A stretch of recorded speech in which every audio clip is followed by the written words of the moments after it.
Junior doctors, they've started their latest 3 days of strike action this morning. That's 26 days they've gone on strike.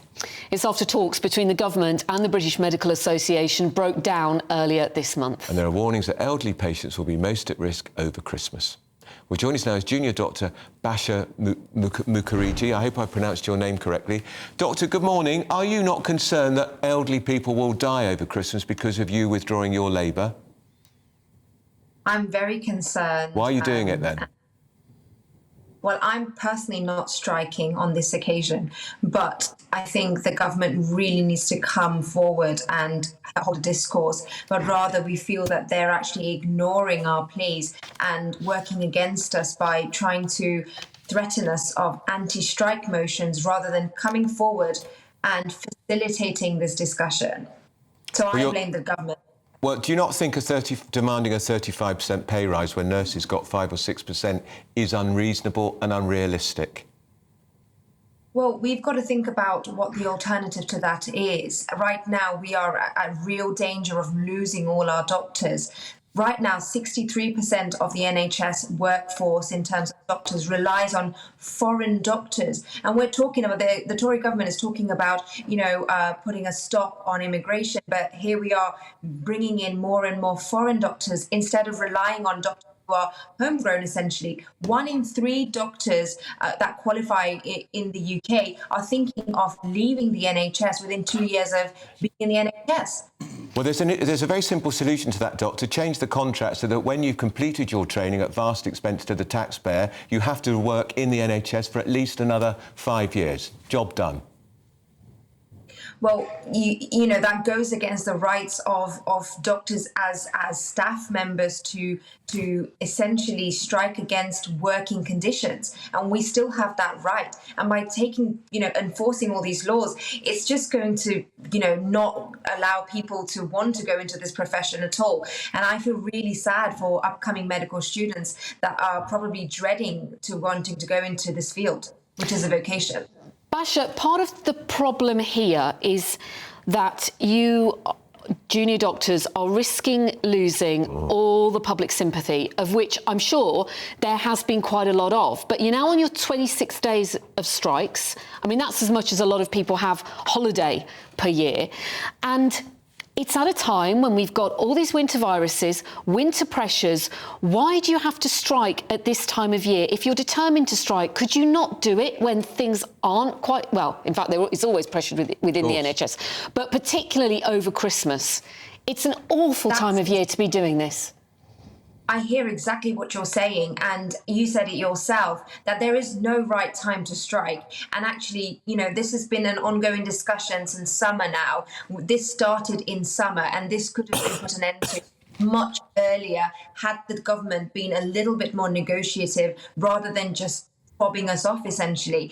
And you could have argued even at that time it was causing a disruption to the services. But Basha, we've got elderly people at Christmas who might be stuck in hospital. They can't be sent home because of this. They already might have had operations cancelled due to the strikes. We've got Cheltenham A&E department forced to close from today.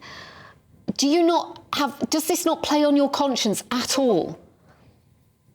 It's not a case of conscience. Well, it is, partly. It is. Surely it is.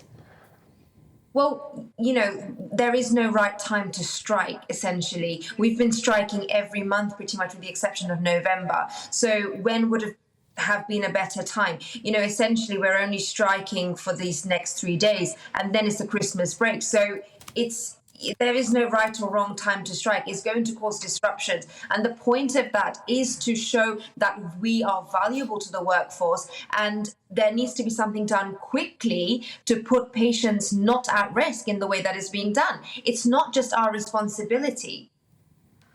OK. All right. Junior Doctor Basha Mukherjee, you're not striking today. Really appreciate you coming on GB News to put your side of this. Thank you.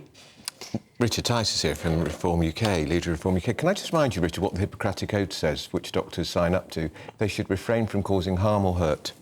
Yeah, I mean, this is just appalling. And I think whatever public sympathy the medical staff, junior doctors in particular, had, they are losing, because there is no worse time to go on strike just before the Christmas holidays. And the fact that most people don't identify upon is that there are lots of other staff holidays within the NHS anyway that are taken by staff. So they're going from a reduced service to a dramatically reduced service, which means that so many patients will basically be left in hospital over Christmas with much less cover and therefore, sadly, much greater danger.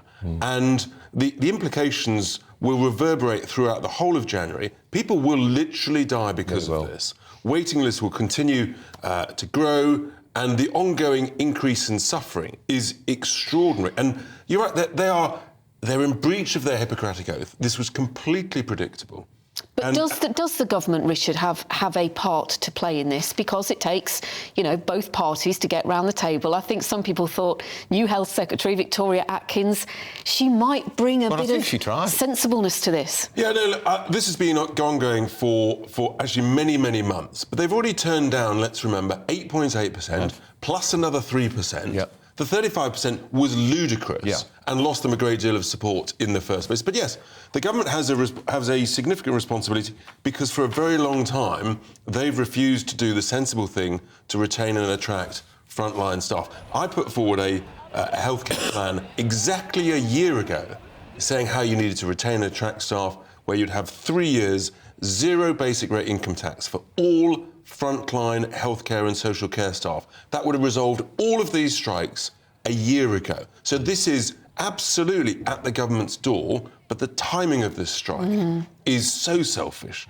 so appalling, and the ongoing consequences will be massive. It's not just 3 days here and 6 days in the new year. They're like two bookends of a very modestly staffed period anyway, through that whole holiday season. And I thought the doctor's answers were quite interesting. I think she must have used the word Conservative government 3 times.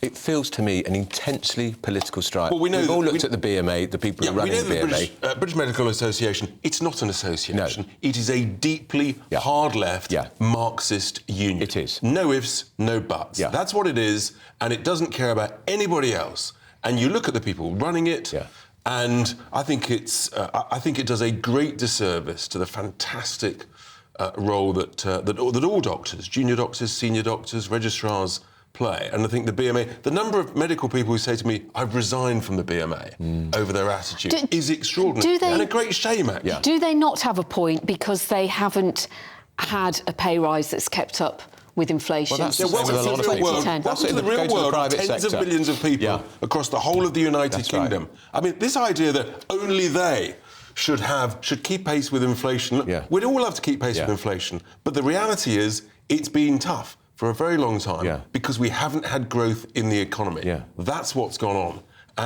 But this has had a knock-on impact on recruitment and retention, hasn't it, their pay?